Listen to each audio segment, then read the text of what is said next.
పూర్వం శిబిచక్రవర్తి తన దానగుణానికి ధర్మపాలనకు పెట్టింది పేరు. ఆయనను పరీక్షించాలని ఇంద్రుడు డేగ రూపంలో, అగ్నిదేవుడు పావురం రూపంలో భూమికి వచ్చారు. ఒకరోజు శిబిచక్రవర్తి దగ్గరకు ఒక పావురం భయంతో వణికిపోతూ వచ్చి తన్ను రక్షించమని కోరింది.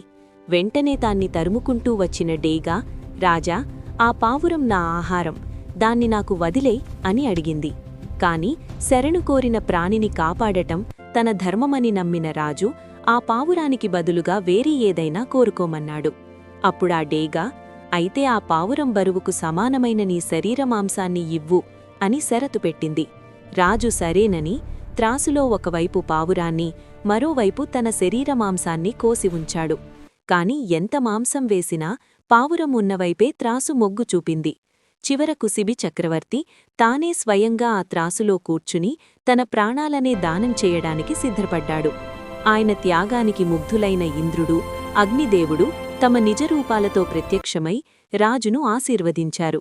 శరణు కోరిన వారిని రక్షించడం, ఆడిన మాట నిలబెట్టుకోవడం అన్నింటికన్నా గొప్ప ధర్మమని ఈ కథ మనకు బోధిస్తుంది.